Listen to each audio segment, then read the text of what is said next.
आदि कैलाश यात्रा की तैयारियां तेज। आदि कैलाश यात्रा की तैयारियां की जा चुकी है, जहां 14 मई को रवाना होगा पहला जत्था। 14 मई से पहला जत्था रवाना होगा।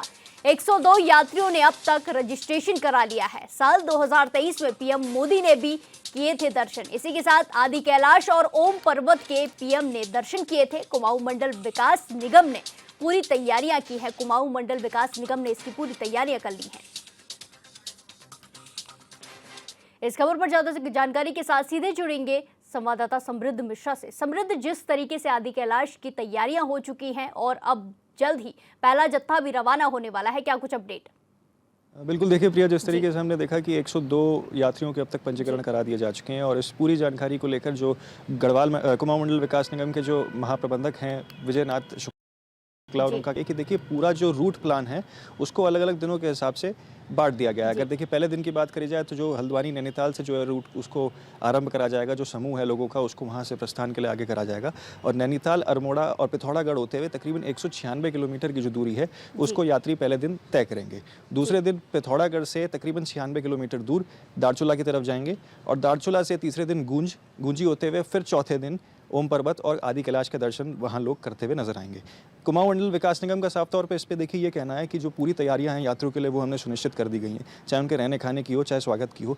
जो भी तैयारियां हैं जो सुनिश्चित होनी चाहिए, सभी तैयारियों को लेकर कुमाऊं मंडल विकास निगम आगे बढ़ते हुए नजर आ रहा है। इसमें एक और चीज़ गौर करने वाली प्रिया ये भी है कि देखिए क्योंकि आदि कैलाश जो है वो 5 कैलाशों में से एक माना जाता है और 5 साल बाद यानी कि 2020 जब से कोरोना आया उसके बाद 2025 में अब क्योंकि कैलाश मानसरोवर की भी यात्रा चालू हो रही है तो उसको लेकर भी कहीं ना कहीं उत्साह जो लोगों के अंदर है वो देखते हुए नजर आ रहा है। जी बिल्कुल, 14 मई से जिस तरीके से यात्रा की शुरुआत होने वाली, पहला जत्था निकलने वाला है, ऐसे में ये यात्रा कितने दिनों तक चलेगी, कितने महीनों तक चलने वाली है?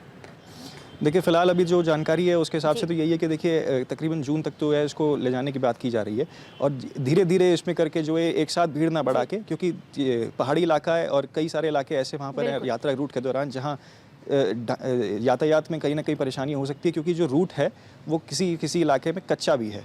ऐसे में यात्रियों को अलग अलग समूह में बांटकर ये जो कुमाऊं मंडल विकास निगम है वो इसको आगे ले जाने की कोशिश कर रहा है और यही कह रहा है कि देखिए जितने भी यात्री आएँ उनको अलग अलग समूह में छोटे छोटे जत्थे में आगे बढ़ाया जाए, क्योंकि जो पूरा यात्रा रूट है वो एक सुनिश्चित तरीके से संपूर्ण हो सके।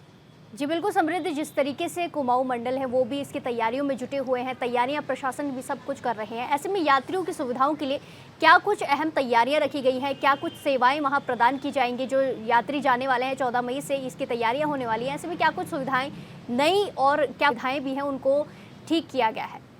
बिल्कुल, देखिए क्योंकि दारचूला के बाद का जो इलाका है वहाँ रहने खाने की कोई खास इतनी व्यवस्था होती नहीं है, तो कुमाऊं मंडल की ओर से लगातार जो टेंट्स की व्यवस्था की जा रही है और जो भी यात्री वहाँ पर आएंगे उनको सुनिश्चित तरीके से ठहरने की और उनके रहने खाने पीने की व्यवस्था तो कर ही रहा है। और एक और इसमें देखिए गौर करने वाली चीज़ ये है जो हम अपने दर्शकों को बता दें कि क्योंकि जो यात्रा है वो हल्द्वानी से आरंभ होगी, ऐसे में नैनीताल, पिथौरागढ़ और अल्मोड़ा में पड़ने वाले जितने भी मंदिर हैं उनका भी दर्शन जो है कुमाऊं मंडल लोगों को करवाते हुए नजर आएगा। तो जितने भी अहम मंदिर इस पूरे यात्रा रूट के दौरान पड़ेंगे, ओम पर्वत और आदि कैलाश के अलावा भी उन मंदिरों का भी जो दर्शन है वो कुमाऊं मंडल की ओर से करवाते हुए नजर आएंगे।